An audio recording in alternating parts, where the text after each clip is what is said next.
Ding, ding, ding goes my trolley. Bing, bing, ding goes the bell. Ring, ding, ding, ding, ding goes my heartstrings every time that I fell from heaven.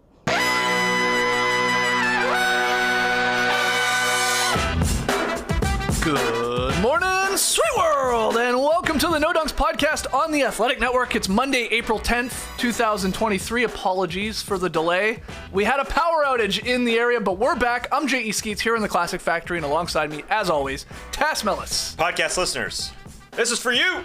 Next to Tassie is the bearded one, my top shot hot boy, Trey Kirby. Heyo. Heyo. And last but not least, over yonder, making the magic happen, super producer, JD. Hello. There he is, and here we are, finally. Shout out to the stream team joining us live on YouTube. Like the vid, comment away, sub around, and find out if you would like some No Dunks merch. Go to nodunks.com, t-shirts, hoodies, mugs, hats, we got it all. And once you're done with this classic, fire up later today the new Is This Good podcast featuring Sportsnet's Alex Wong. Yes, Alex chopping it up with Matteo and JD. A couple topics that I know about. Coffee shop security, the idea of letting someone watch your laptop while you run to the bathroom. Is that good? Twerking to Taylor Swift, bad book jackets, and a whole lot more. So that's Is This Good? That went up really early this morning, available on YouTube. And of course, podcasts. We got a whole lot to break down. Of course, looking back at a crazy final weekend of the NBA regular season, looking ahead to the play-in games, to the playoff matchups, a bunch of news, but we had a wedgie. Number 52, last night on Sunday, Christian Brown botching the alley-oop pass. And he accidentally sticks it in there, and hey, we'll take it. It had been a while since we'd had one. I think 10 or 11 days. So number 52 as we end the regular season, but of course we count the play-in games and playoffs, and we need seven more wedgies to set the all-time record. And that would be an all-time record for playoffs if we were to get seven. Yeah, okay. We had a sixer nearly a decade ago. It was a very long time ago. Okay, so 14, 15. But this would be, six is a lot. So listen, we got to 52. yeah, I mean, it's a good season. Great Whether season. we set the Anytime all-time over record. 50 is good. And I mean, we got play-in games nowadays, you know? A few Yeah. extras. 4 extra games to stick a wedgie in there. Thank you, Christian Brown. Putting it in with his forearm, basically. I know. Weird one. Yeah, Christian on Easter giving us another alley-oop wedgie. That was the second consecutive alley-oop wedgie.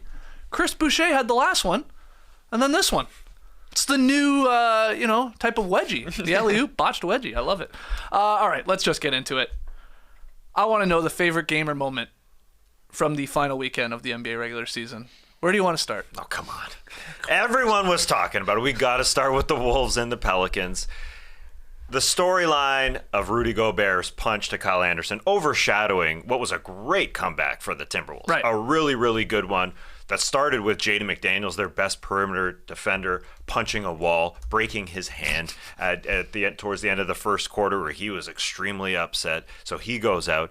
And then Rudy Gobert punching another wall. Kyle Anderson looks like a wall.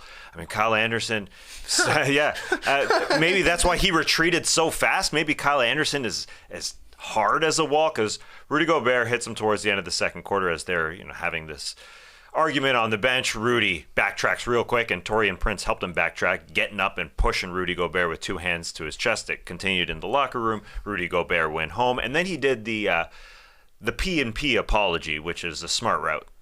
Public, sending out the tweet, and private. He sent a group chat apology. So I think he comes back. I think he will play in the play-in tournament game against the Lakers, and I am excited to see them perform because again, it overshadows an incredible comeback. They played so hard without Gobert and McDaniels. They scrapped, led by Anthony Edwards, who kind of overshadowed Karl Anthony Towns' 30-point game. But Anthony Edwards had a ridiculous finish to this game. He nearly had a 5-by-5 for a ridiculous game for him. But that was just, it was wild to see. It was wild to see him backpedal like that because everybody comparing it to Draymond Green. Draymond Green nearly broke Jordan Poole's face. Like, that was a full punch, and Also not during a game. yeah, also not during a game. In practice. A practice, sure, Yeah. but a very different type of punch. Rudy, it was like, and why I think he won't be suspended by the Wolves. It was a punch to the chest, and the shoulder area, and it's a different type. I think there are levels to punches, and so and body blow versus face. Yes, I suppose there are. And the apologies. And the apology. Let's read the tweet here quickly. This was Rudy. He got sent home from the game. They said, "Get out of here, man!" Like nobody likes get out you. of here. But he tweeted, "Emotions got the best of me today. I should not have reacted the way I did, regardless of what was said. I want to apologize to the fans, the organization, and particularly to Kyle, who is someone that I truly love and respect as a teammate." Yeah, the verbal altercation then led to Rudy snapping. What if did he you say? can read the lips there from Kyle Anderson. I think it was a bit of a shut up bitch to Rudy after they were arguing of like, hey man, block a shot. Hey man, grab a rebound. Hey man, we're trying to win here. That happens in NBA games between teammates, like getting pissed off with each other. It rarely escalates to the actual punching of one. It happened for the Clippers. Right? True. Mason Plumlee and Bones Hyland were going forehead to forehead. No big deal. That's how you have a sideline altercation between teammates when things are getting heated. You yell at each other. Maybe you touch faces. I suppose that's okay. But throwing a punch, that's bad, man. Like, if this were not the play-in tournament, Rudy Gobert would 100% be suspended for the next game, and he should be. You can't punch your teammate on the sideline during a game in clear view of everybody. In kind of a must-win game for the Timberwolves, but they're playing against a huge team in the Lakers that has a dominant Anthony Davis inside. LeBron is obviously an interior scorer as well, so it's quite likely that Rudy Gobert gets to skate by, and then they'll punish him next season, which is fair enough. I think the Naz Reid absence probably plays into this as well. For sure. The Timberwolves are going from 3 centers down to 1 center. That ain't going to happen against the Lakers, so timing is everything with Rudy Gobert here. Punch your teammates, I suppose, only if there's 1 game left of the season. Right. So you think, both of you, that he will be playing tomorrow night, because that's they're part of that first night of the play-in games there. I think so. I think he definitely should be disciplined. You can't punch somebody like that, regardless of what was said. I like how he threw that in the tweet. Regardless of what was said, basically saying, Kyle, you said some nasty things to me, so I punched you. Yeah. All these reports, great article written by John Krasinski of The Athletic, about Kyle Anderson being extremely blunt with his teammates, being extremely open about screwing up on defense. Never knew Kyle was that type of guy until this week. He's been around for a while, but I do think they have enough, even without Jaden McDaniels. It's a big blow. That guy is an all-defensive type of player.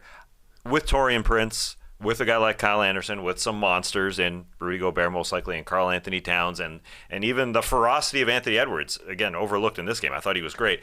I think they have enough to play with the Lakers, right. And even though the Lakers are favored in terms of the championship favorites more than a lot of other teams in the playoffs, even though they're in the play-in, I like the Wolves. I think the fact that they continued to fight after all that crap and could have easily splintered, it's a great sign. Yeah. For 1 game, anyway. I think what they'll do, because we don't know for sure if he's playing. I know we're starting an hour later than normal, but I don't think we've heard word from the Wolves organization whether or not he's going to be disciplined and then he's not going to play in the playing game, or he is, or whatever. I think they should just ask their teammates. They should just go to the locker room and go, show of hands. You guys want Rudy Gobert to play in this next game? I'm not sure how many hands would go up for yes. Mike Conley's would.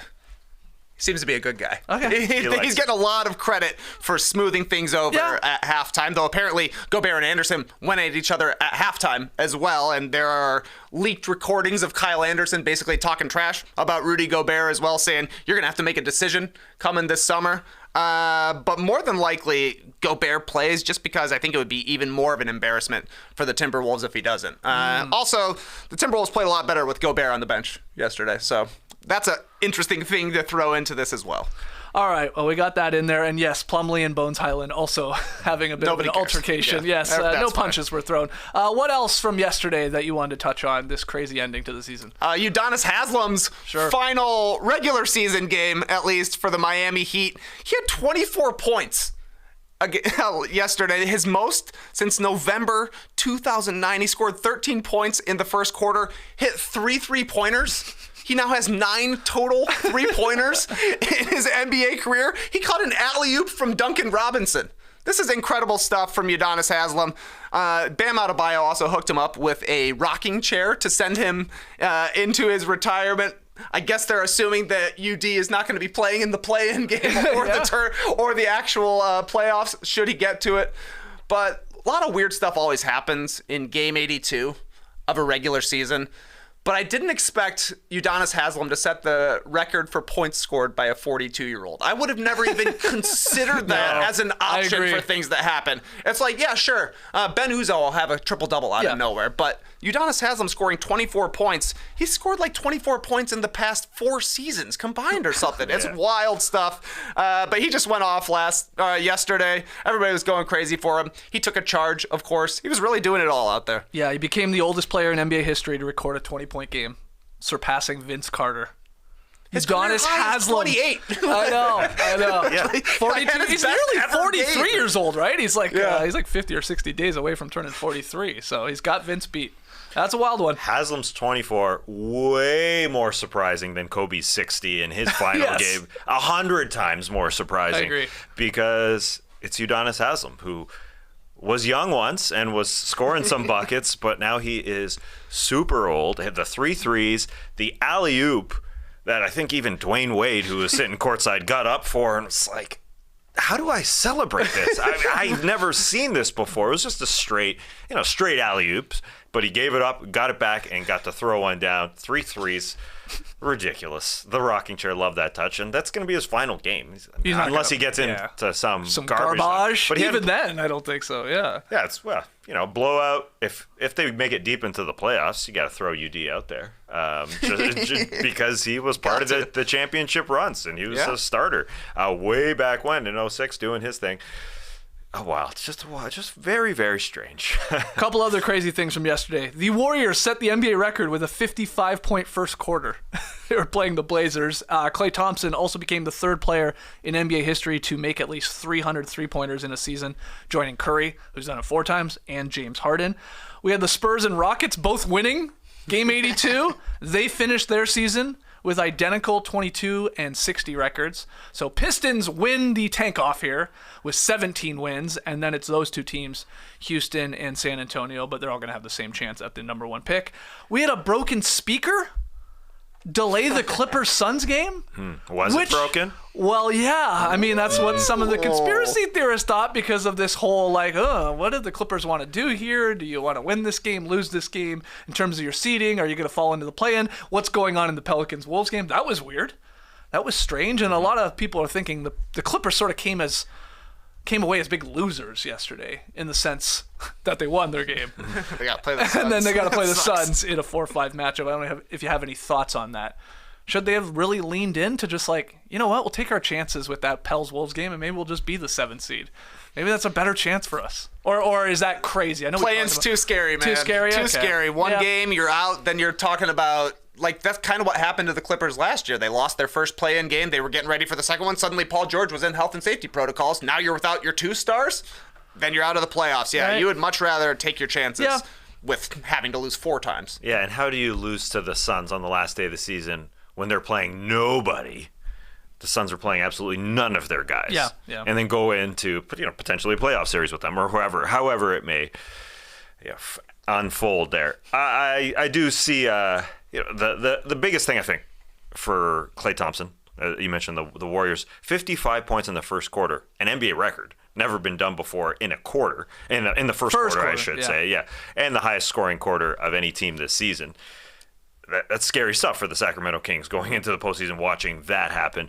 But Klay's 300 threes, the most of his career, it's pretty cool. Coming back from all those injuries to hit 300 threes, and he did it right at the beginning of the game. Just got scorching hot to hit over 300 threes, lead the league in threes this season.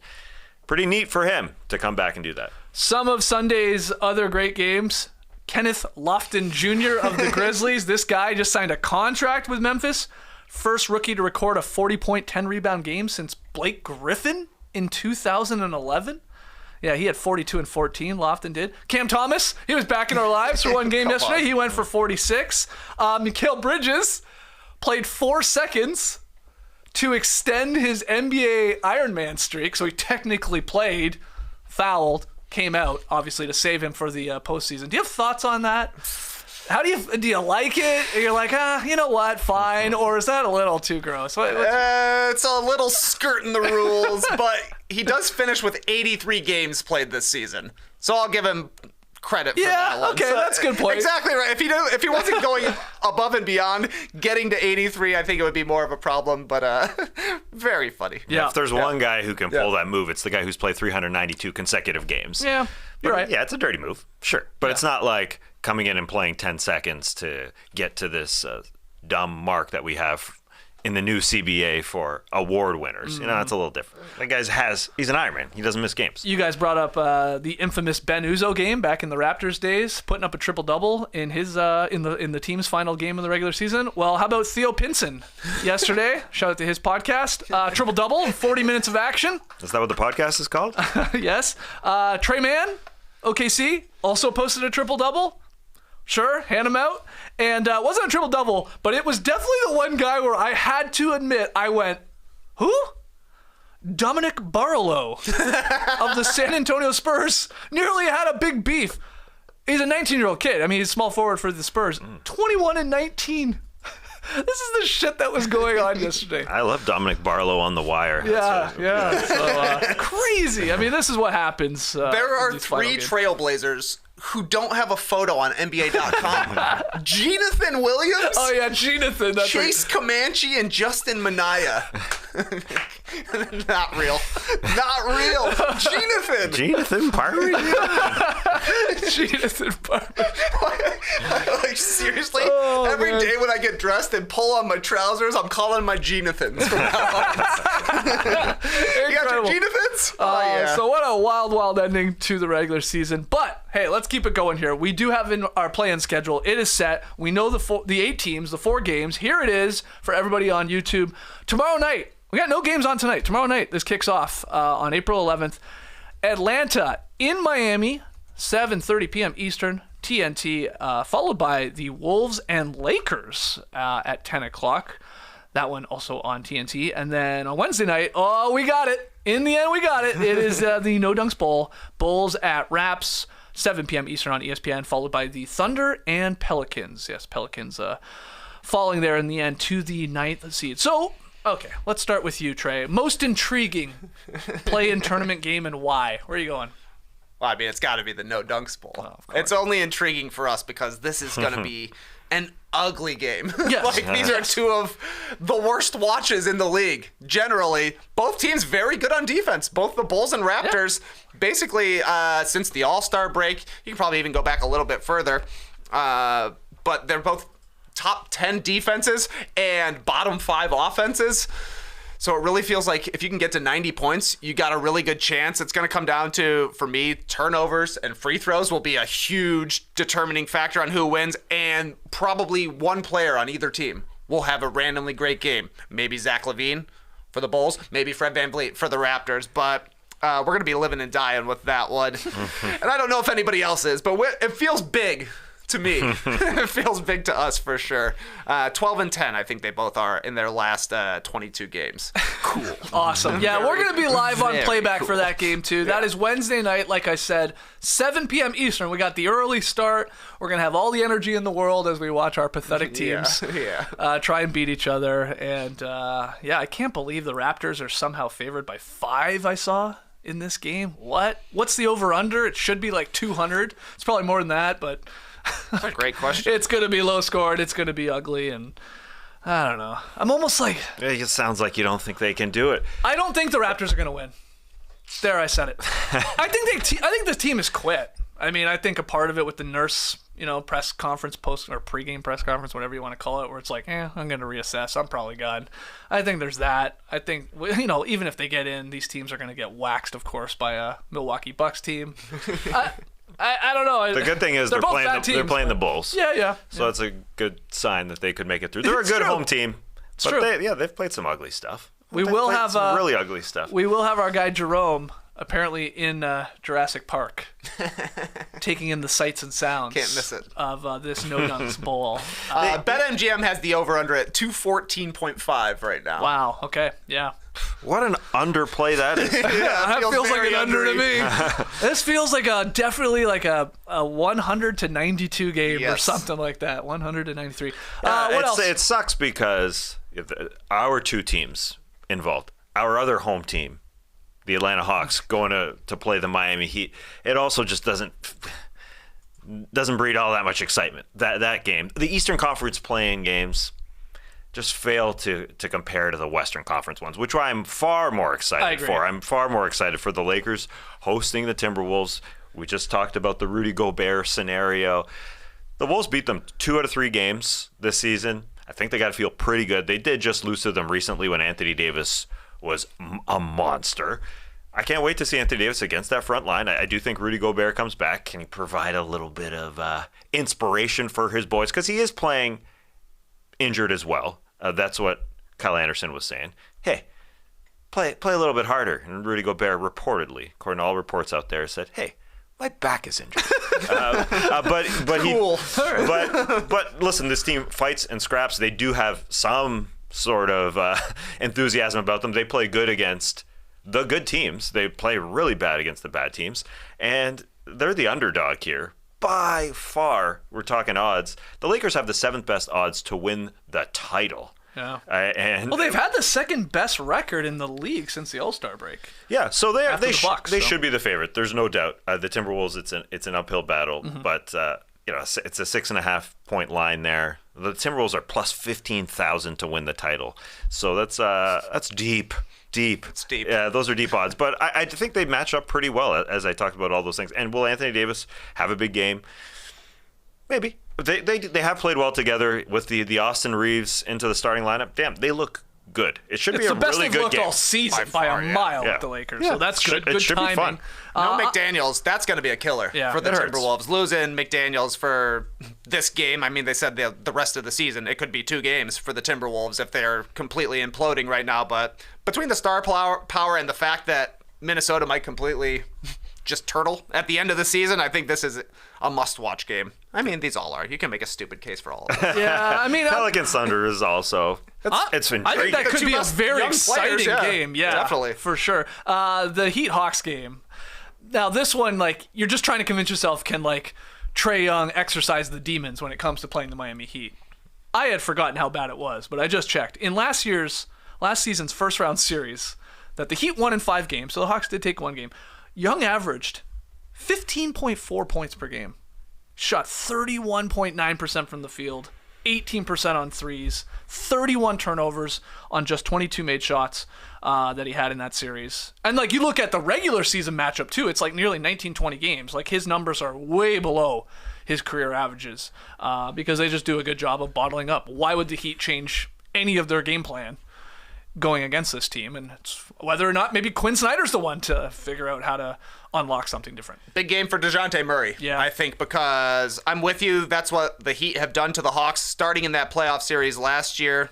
Take the ball out of Trae Young's hands, make anybody else on the Hawks beat you. They didn't have a guy like that last season. They think DeJounte Murray has to be that guy after the trade they made last season. So it's a little bit of a redemption story for the Hawks. We'll see how they handle it. Yeah, we'll make our specific or lock them in predictions for those 2 series, or for the 4 games when it comes to the play-in on tomorrow's podcast. We'll do that, hopefully the power's working tomorrow morning. We'll do that live at 10 a.m. Eastern from the Classic Factory. And then, of course, we'll start looking ahead to the actual playoff matchups. But let's show them to you just quickly here. The ones we know, we have 4 of them set, 2 in each conference, and here they are. Saturday, April 15th, we know we got game 1. It's Brooklyn in Philadelphia. That gets it all started. We're waiting to see who the Celtics play, but we also have the Knicks in Cleveland on that Saturday. And then we've got the Warriors in Sacramento. These 2 teams have never, since the team moved to Sacramento, have never been in the postseason at the same time. I'm talking Golden State and Sacramento. And now they're going to play each other on Saturday night on ABC, which is very exciting. And then the other one we know right now, Clippers, Suns. Of those ones, which one are you just most excited for, Tess? It's got to be the intrastate battle. Warriors, Kings, just driving down the highway, don't have to take flights. We should get great games. The Kings, just the excitement around them playing at home. The worrisome part of watching Golden State Warriors do what they did yesterday, obviously, it's just the perfectly written storyline. The vets at the end of their dynasty against this Kings team going into their first foray. Of course, that's so exciting. You got the local part. There's just too much there. What about you, Trey?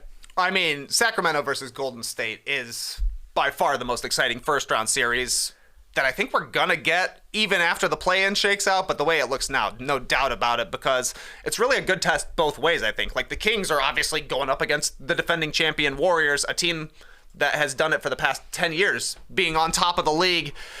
They're smaller, the Warriors are. The Kings are a smaller kind of team. They both play a lot of offense. We'll see about the defense.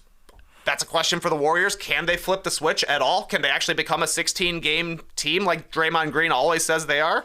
Signs point toward yes, but the Kings are going to be tough to stop regardless of their opponents. So I think that's going to be an awesome series. There's also incredible star power in the Phoenix Suns versus the LA Clippers. Kevin Durant, Kawhi Leonard, round 1. Yeah. That's incredible stuff. Also, the first time KD and Russell Westbrook are going to face each other in the playoffs. Weird way that it shook out this way, being on the Clippers and the Suns, but that should be exciting to see as well. And I'm certainly going to be favoring the Suns in this one, but we've seen Kawhi Leonard drag a team pretty far in the past, and he's been playing incredibly well so far. Yeah, of those series that we have locked in, the two that feel most likely to go 6, maybe even 7, are the ones you guys said. I think Warriors-Kings. I think I'm fascinated by that one. And then the one we haven't talked about, but we've been talking about for weeks because it's been set for weeks, the Knicks-Cavs. That one feels like it's going to be a hell of a series between those two teams. So very excited for those two. I feel like the other ones, I think the Suns are actually going to wax the Clippers, and I think the Nets will put up a fight, but I think they're just going to be overpowered by Joel Embiid and Philly, so I feel like that one's going to be a bit of a shorter one too. What about Cam Thomas?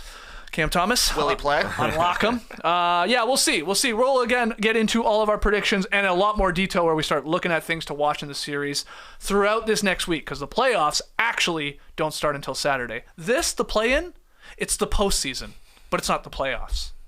Cool. Yeah. Mergatory. Exactly. That's right. It's very Survivor Mergatory-like. All right, we got to take our first break. When we come back, still tons to talk about. Bunch of coaches got canned, and the NBA might be investigating the Dallas Mavericks. We'll talk about that and a whole lot more. Don't go anywhere. It's been a long time. Shouldn't have left you without a drink mix to step 2. Athletic Greens is back! If you're looking to get better gut health, more energy, or a stronger immune system in a really easy, natural way, you gotta check out Athletic Greens. Feels like just yesterday that Tass was telling us how much he hates swallowing horse pills because of his tiny throat. But with Athletic Greens, you can get rid of all that nonsense. Because with Athletic Greens, you'll actually enjoy getting your daily vitamins. With one delicious scoop of Athletic Greens, you're absorbing 75 high-quality vitamins, minerals, whole food-sourced superfoods, probiotics, and adaptogens to help you start your day right. This special blend of ingredients supports your gut health, your nervous system, your immune system, your energy, recovery, focus, and aging. It's lifestyle friendly, whether you eat gluten-free, keto, paleo, vegan, or dairy-free. AG1 is a small micro habit with big benefits. It's one thing you do every single day to take great care of yourself.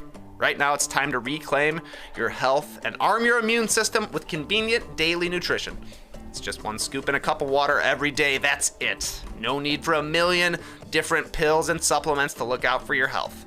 To make it easy, Athletic Greens is going to give you a free 1-year supply of immune-supporting vitamin D and 5 free travel packs with your first purchase. All you have to do is visit athleticgreens.com/nodunks. Again, that's athleticgreens.com/nodunks to take ownership over your health and pick up the ultimate daily nutritional insurance. Indochino is a one-stop shop for looking and feeling good. A one-stop shop where you can get one look for all your events as well. That's how I like to do it, the lazy man's way of shopping. Indochino's looks, they're kind of like a 5-tool athlete. One finely tuned, fully customizable outfit that's always ready to perform in any game or event. Ordered online, like I did, using their slick online platform. Wear it to your friend's wedding, like I did. Customize every detail on your suit, shirt, dinner jacket, and more in a range of colors from black or gray to burgundy or olive to a classic Hemsworth navy, like I did. I hemsed it. And if you have to wear a tuxedo first, I'm sorry someone is forcing you to do that. Or maybe you're forcing yourself. I don't know. Either way, why not buy one from Indochino? A custom tux you can own starting at $579. But create a suit for far less than that. A suit that fits you, that represents you, without a luxury price tag. RSVP knowing you've got the perfect look all wedding season long from Indochino. Go to Indochino.com and use code NODUNKS to get 10% off any purchase of $3.99 or more. That's INDOCHINO.com, promo code NODUNKS. All right, still here in the Classic Factory. If you're joining us live on YouTube, we love to see it. Hit that like button. Make sure you subscribe. A lot of No Dunks content coming your way over this next week and then into the playoffs. But let's jump on the coaching carousel because we have two coaches that are out. We'll start with Stephen Silas, out as Rockets head coach. They declined to pick up the fourth-year option on Silas's contract, ending his 3-year run trying to lead the franchise's rebuild. The Rockets, like I said, finished 22-60 this season. Overall, 59-117 in Silas's tenure as a coach. The Rockets team ranked in the bottom 4 in offensive and defensive efficiency over the last 3 seasons. That is rough. Weren't really great on either side of the ball. So probably not a surprise to either of you guys, especially you, Trey. We were talking to Kelly Eco at our live show in Houston a week ago. And it was like, yeah, this is happening. It's just a matter of time. And man, it happened like right away. As soon as that season ended, he was like, okay, you're gone. Yeah, and some great reporting on The Athletic about, it's not a ton of turmoil, I don't feel like, in the Rockets, but just certainly some disagreements and kind of Stephen Silas not necessarily having the job he signed up for. Because when he became the coach, James Harden was in town. They were going to give John Wall a little bit of a tryout as well, and maybe that would be able to keep the Rockets respectable. Harden and Westbrook ended up forcing their way out, and the team went into the tank. And unfortunately for Stephen Silas, there was no identity to the Rockets. They weren't a bad team that happened to try hard on defense, much like the Philadelphia 76ers were. They weren't a team that played really hard and had a great offensive star like the Thunder were with Shai Gilgeous-Alexander. They were just kind of a team of a bunch of players who would go out there and try and figure out how to play NBA basketball together, and it didn't work. And after every game, the vets on the opponent would say, you got to get some vets in there. You got to get some players in there who can help you learn how to be NBA players. I will say that the vets who would always criticize the Rockets were always going out of their way to say, it ain't Stephen Silas's fault. Yeah. I don't think that what happened with the Rockets is Stephen Silas's fault, but somebody's got to take the fall eventually, and it ended up being him. So the Rockets are going to want to be better. They're going to spend a ton of money on their next coach to try and improve and not be the worst team in the league for the next 3 seasons. Yeah, they just needed a refresh, and Silas, unfortunately, is the fall guy. That's how I feel. They started back then with the Harden and Westbrook team. They were 11-10 in his first year to start the season, even after making the moves where Harden was forced out. They were playing guys like Jay Shante. A lot of those minutes. Oladipo came in, the Christian Wood, the John Wall. Some vets, Eric Gordon was getting plenty of minutes. And then, as the reporting goes on The Athletic, they started, one by one plucking those guys out of the rotation. Like Eric Gordon, I'm sorry, you're not playing as much anymore. We just have too much veteranship on this team. So that's why they started losing games. And that's why, the last 2.5 seasons after that decent start to his tenure, they've been extremely terrible. So that's why they lost games to me. Mm-hmm. And it ain't Stephen Silas, the man. It's this team full of kids as they've tried to lose games.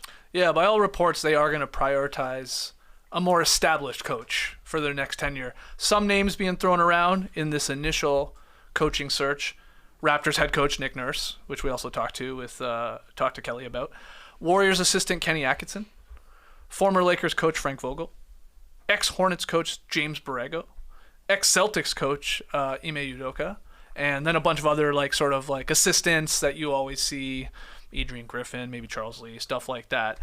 They have 7 first-round picks, the Rockets do, through 2029, so a lot of first-round picks, and nearly $60 million in cap space, so they can pick directions here to go and try and rebuild this. And they have some young, talented players, obviously, on this squad in Şengün and Jalen Green and some other pieces. So, I mean, I guess what I'm getting at here is, it doesn't look to me, if I was one of these coaches, there's only 30 head coaches spots to begin with, so they're very, they're not easy to get. So when one opens up, no matter the situation, you might want to take it. But this doesn't look brutal in terms of starting a rebuilding process, I would say, in Houston. With some talent, lots of cap space, and all your picks, and very low expectations. and probably a bit of a runway to at least get them back to a little bit more of a respectable team here. Would you agree with that or not? You got some of the components for sure. Yeah. You got the cupboard. You got some young players. You need the old guys to help out. You need vets to help out. It's like what Joe Cronin is saying with the Blazers. This is going to be as he sat and faced the media. He said this is going to be a far older team with some vets to string us along. That's exactly what has to happen in Houston. Right. So, yeah, the players are the most important part, and Tillman Fertitta is extremely happy, I think, with this outcome this season. The owner of the Rockets wanted them to lose. He was at Mardi Gras parade in February saying, "Pray for Victor. Right. Pray for Victor Wembanyama." Got a 14% chance. So it's unfortunate that Silas is the fall guy, but yeah, they need the oldies. Eric Gordon, a guy who never really talks, played for this team, ended up on the Clippers, basically said, I hated it here. And that guy never talks. The locker room just wasn't great. It was far much too controlled by all these rooks. So that's the number one thing. You feel bad for Silas in the sense, like, this guy waited 20 years, right, as an assistant head coach to get his crack at being an actual head coach in the league. And then he thinks he's coaching one team. It's completely blown up pretty quickly. And then it's like, oh, God, you're just holding on for dear life. I'm almost amazed that he lasted 3 years. And maybe they hadn't moved off him sort of after last year. But this contract was till the end of this year, so yeah, monies. Yeah, especially with Fertitta, yeah. Dwane Casey, he's also out as Pistons head coach. He is going to move to the front office. And this was announced on Sunday that he's going to step down as the coach and, like I said, move into an organizational role. And he got to announce this, really. This was Casey telling the media, handled a lot differently than Silas, sort of being axed right away. Shocked at all, TK, with Casey moving off of head coach and into the front office? Not really. Maybe surprising the way it went down with Casey firing himself and getting promoted all at the same time. But the Pistons, just like the Rockets, have been bad for the past 3 seasons. And just like Steven Silas, Dwane Casey was not hired to be a rebuilding guy.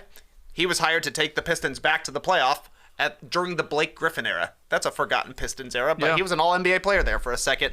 He got hurt. His career completely changed, as did the fortunes of the Pistons. So I think maybe a smart move to keep Dwane Casey around as a voice in the front office, as a guy who will help build a culture just like he did with the Raptors.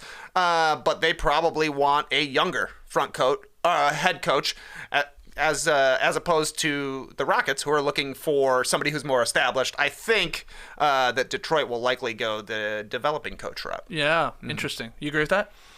Yeah, I think so. And you just look at these two organizations, there were no problems with the Pistons this year. They had your Bojan Bogdanoviches, your old guys trying to lead the young guys, who there were very, very promising young guys on this team, just like the Rockets. But no problems in the locker room, none of that issue going on. And so Dwane did a good job of that, and I'm sure he just wants to take a little break. He's been doing this coaching thing for a long time. But yeah, I wonder who they go get.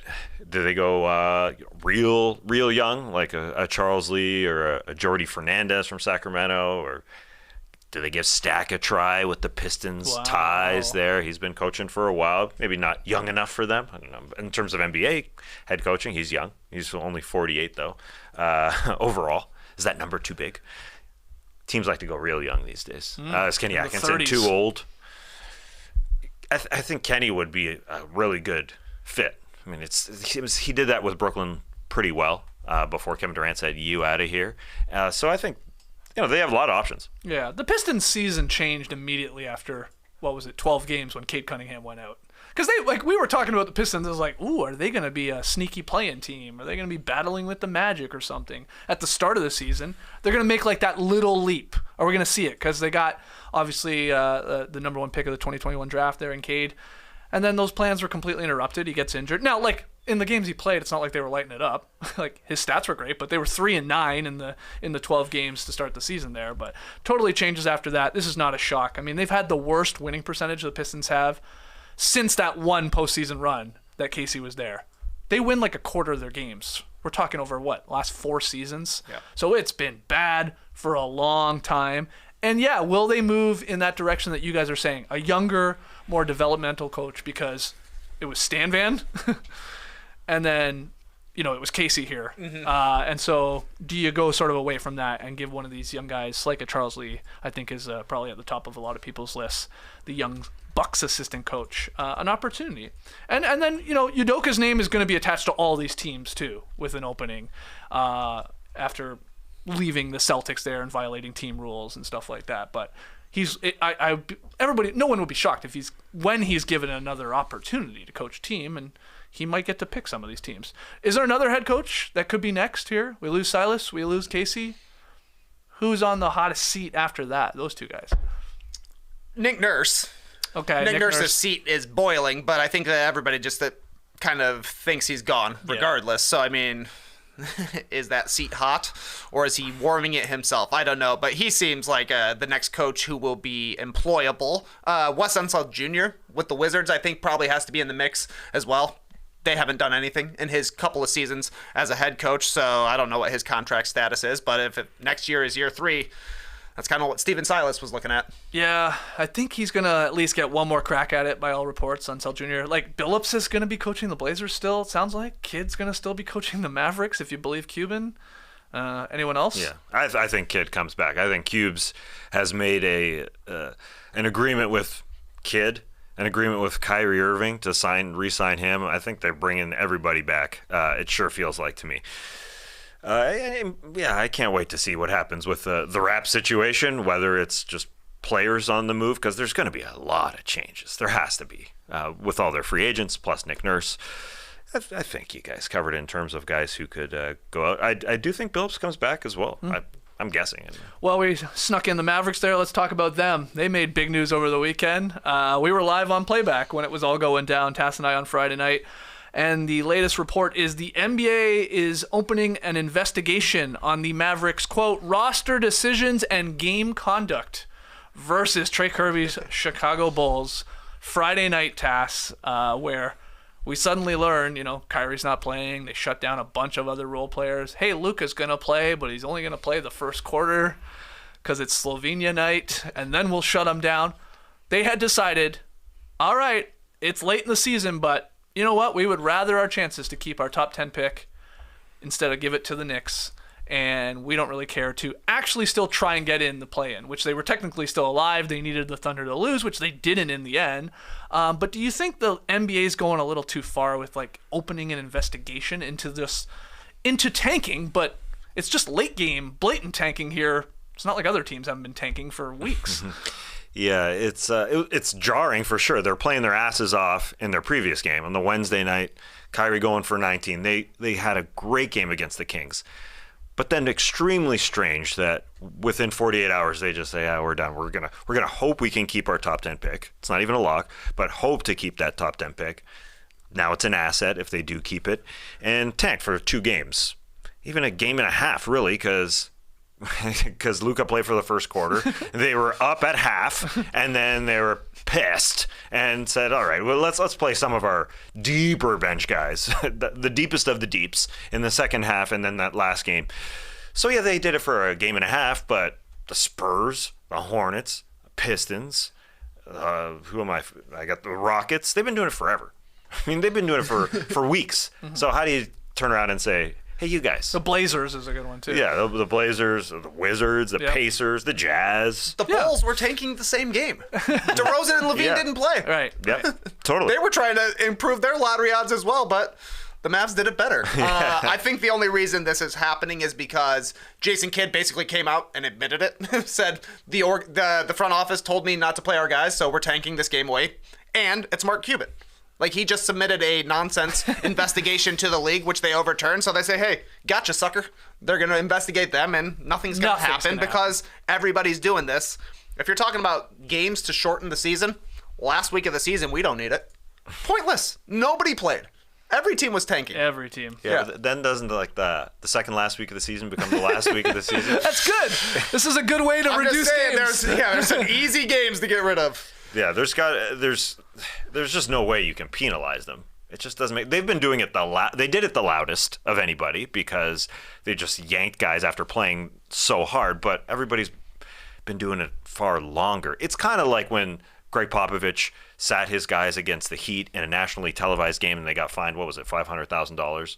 It was a monstrous sum because they did it really, really loudly. They said, screw it. We're not playing our guys. But if you do it quietly, like the Hornets have been doing it all year, then you don't get investigated. So that's the strange thing. They can't get fined. No, I don't think anything's going to come of this. I think the only issue with all of this, really, it's fine. It's their decision to be like, you know what, we suck. We're not going to do anything if even we get in the play-in. So who cares? Let's try and keep our top 10 protected pick. Okay, that's their decision.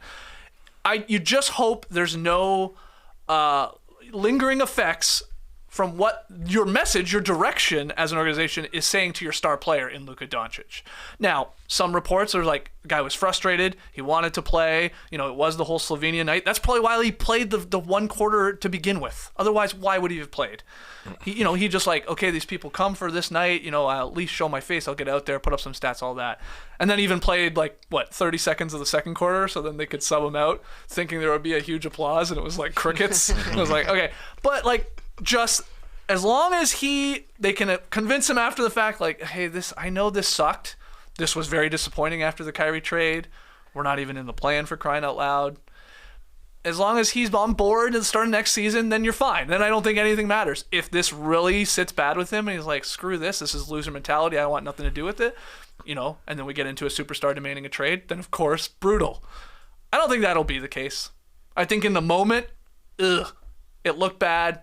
Feels gross, but I don't know. Something tells me I think he'll, I'm reading things now. He says, I'm happy here. There's nothing to worry about, blah, blah, blah, blah. So it was just real weird. It was weird to see Mark Cuban sitting there courtside when the Mavs shot themselves out of the game at the end of the fourth quarter, kind of smiling, kind of smirking, sitting beside Kyrie Irving. Like, all right, goal achieved here of hopefully having our pick.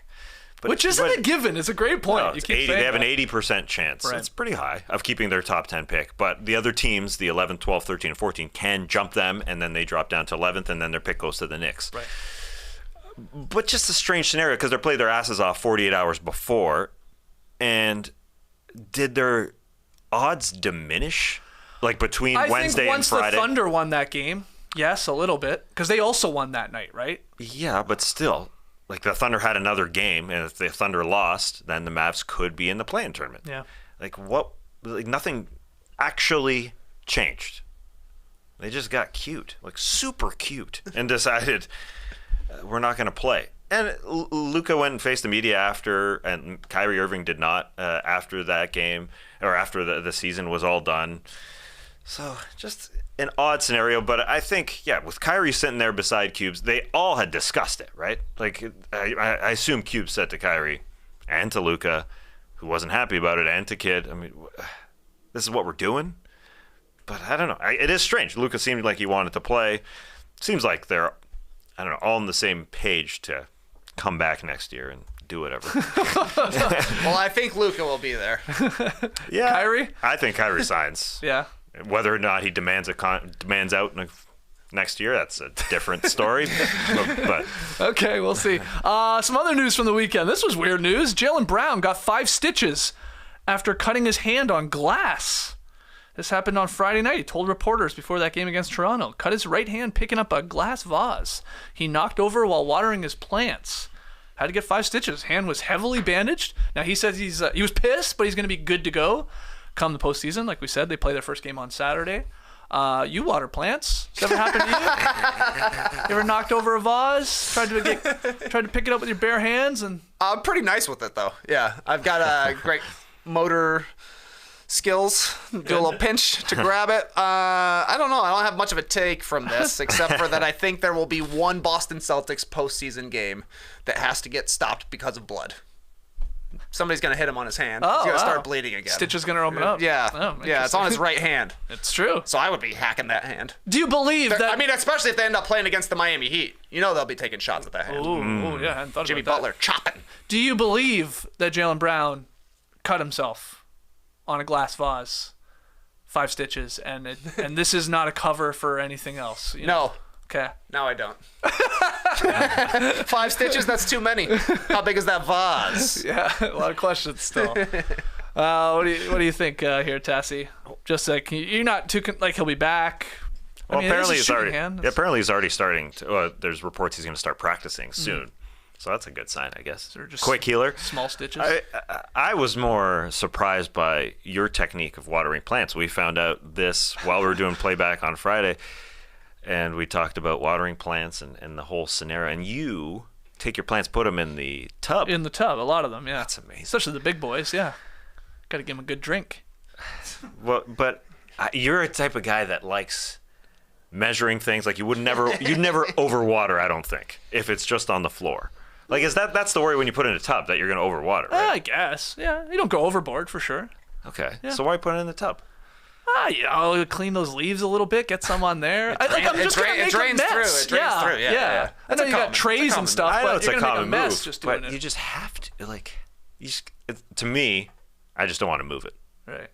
So I would rather take that small chance of overwatering than have to move it. Okay. That's where we're built different. I mean, maybe that's the smart move. Maybe that was Jaylen Brown's problem. He was transporting a vase to his tiled shower. Or hold on, we don't know there was plants or flowers in the actual vase. It could have been a decorative vase that him Nearby. moving the other things knocked over. We need more. That's a great point. We need more details. NBA He players. does seem like he would have houseplants. Jaylen Brown. Well, there was a tweet going around like a month prior, or like that he was saying, "Water your plants." So nice. Guess he does. Checks out. My only final piece of news here, guys. Grizzlies center Steven Adams, he is likely to miss the postseason due to a knee injury. And then in a corresponding move, they did sign Kenneth Lofton Jr., who put up a monster line there on Sunday. They signed him to a standard NBA contract. But in order to do so with Lofton, they waived 20-year-old guard Kennedy Chandler, which was a little perplexing because he had just signed one of the largest guaranteed deals for a second rounder, that 4-year, $7.1 million deal. So Adams probably not going to play at all. Lofton in there now, and Kennedy Chandler gone because of it. Any takes? Strange. Yeah, a little strange. Who's going to do the dancing? Chandler was the dance man. He was often a dance leader, indeed. Yeah. Strange. I thought Dylan Brooks was leading it yesterday, though. Yeah, he's been dressed more down. Dylan Brooks, what a look. That was awesome. How would you describe that for the podcast listener? What did he look like? Dave Navarro. Meets a vampire. Yeah, that new Nicolas Cage vampire movie. Or like a West Coast rapper from the late 90s. You said like DJ Quick vibes. DJ Quick. Yeah. Drew Down's another good one I saw a lot of. Some people thought he looked like Lord Farquaad from Shrek. The power look, man. Yeah, this guy is on fire right now. Yeah, what a look. And he recently had he looked like a Care Bear with, did you see that jacket that was going around? Like the pink and green, like puffy jacket. I know, like, they just keeps coming left so fast and furious, this guy. Because he wears tank tops sometimes. Yeah. What a look from Dylan Brooks. All right, any other thoughts on yesterday's action, playing games, any of the news? More on Dylan. Yeah. Because it's really weird because they were in the tunnel coming out, but he had a jacket and a chain on. Like, usually they're just in their warm-ups. Well, yeah. He had a look.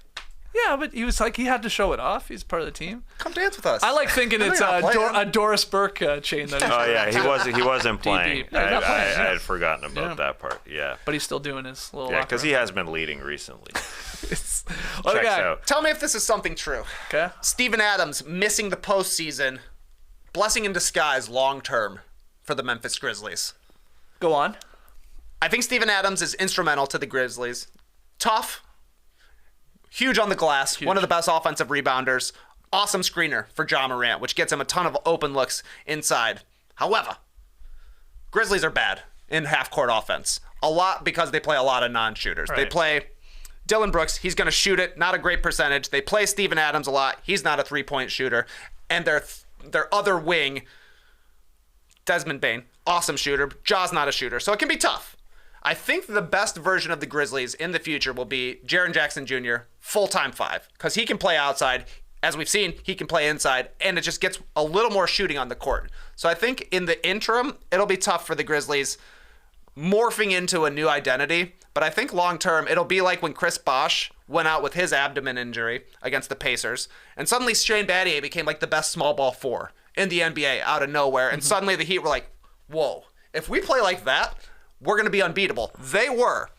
So I think that it's going to be tough for the Grizzlies now. But long term, I think it'll be fine, realizing we don't have to play a huge hulking center all the time. Yeah. There'll be some truth to that. Sure. The best version of them is definitely Junior at the 5, for sure. And he's been balling with Steven Adams out. So, I mean, like, surely they'll go with Tillman quite a bit, but I think he'll get played off the court in the playoffs. So they're going to have to go with smaller guys and Jaren Jackson Jr. doing everything. A KG impersonation, basically. Yeah, it would be nice if Brandon Clark was there to just be have a different guy. Yes. 15, 20 minutes, yeah. It's so weird heading into the Western Conference playoffs this weekend where it feels like we are higher, maybe rightfully so, on teams that are seeded 4, 6, and 7. So Suns, Warriors, and Lakers than we are on teams 1, 2, 3 in the Nuggets, Grizzlies, and Kings, right? Definitely. It's just like weird. Nuggets have had a weird one. They like brutal. They were, yeah, exactly. Yeah. You can't. I don't take much from the Nuggets last 3 weeks of the season. Yeah. They got the number 1 seed. They beat the Grizzlies, and then they're like, all right, let's just make it to the end of the season, and they did, which is good. But I don't know. I think they're still going to be good in the playoffs. But I definitely have question marks about the Grizzlies and the Kings. I can't wait. You don't have to wait long. You kind of do. You kind of got to wait long. You got to wait a week. Yeah, that's a while. Got to wait a little bit. Yeah. Well, we're going to take a break. When we come back, tweet of the night. Don't go anywhere. When it comes to saving money as a small business owner, every little bit helps. And No Dunks, we speak from experience because we're a small business, a small classic business. And while we don't have to ship a lot, when we do, we turn to ShipStation because it gives us access to discounts of up to 84% off USPS and UPS rates. That's more money for mics, lights, and that fantastic poo-pourri toilet spray. TMI? Please. One bathroom here in the factory for a bunch of dudes? ShipStation helps benefit our shit station. That's a win-win. The best thing about ShipStation is all of your shipping is handled in a single dashboard. They effortlessly integrate everywhere you sell online, including Amazon, Etsy, eBay, Shopify, and more. You manage every order from one simple dashboard, automate routine shipping tasks, print shipping labels, and easily compare rates and delivery times to optimize every shipment. ShipStation, more efficient than the Joker, baby. And with enterprise solutions that make warehouse optimization easy, ShipStation scales when you do. So worry less about the bottom line when you save money with ShipStation. Go to ShipStation.com and use the code NODUNKS today to sign up for your free 60-day trial. 60 days. That's ShipStation.com, code NODUNKS. All right, back here in the factory. Let's get to Tweet of the Night. Tweet of the Night. Wow. Twitter. We've talked enough hoops on this podcast. This Tweet of the Night's got nothing to do with the NBA or basketball. It's about the movies. At Zach Silberberg, he shared a screen grab of what I believe is like his Letterboxd review of the movie. I think that's what it is. Anyway, he gave it 2.5 stars to the Super Mario Brothers movie. He wrote, "The best part of this movie was the fact that I saw a Saturday matinee. The theater was full of families with kids who gave commentary throughout. When the Nintendo logo came on at the beginning, one kid said, 'Nintendo Switch.'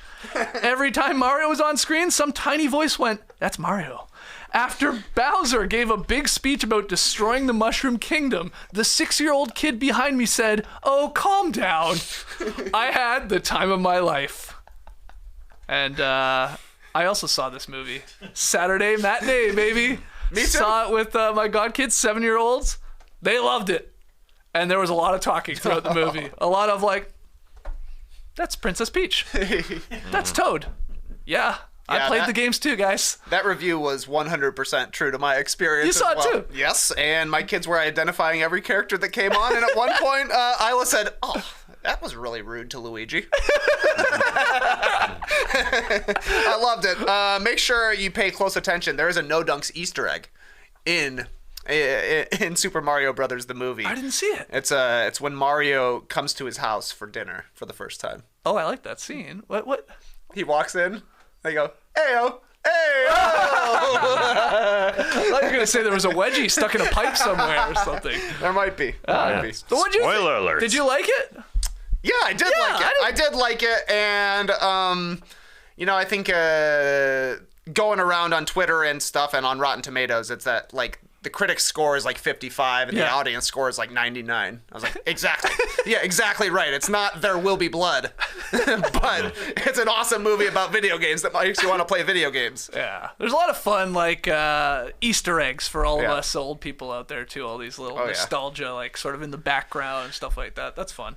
You got to take the kids. Oh, for sure. Yeah. You watched at 11 a.m. Is that a matinee? Is that a matinee? Well, yeah. Sounds early. That's the earliest I've ever been to a movie theater. We went to the 11:15 showing. Movies didn't start till 11:30.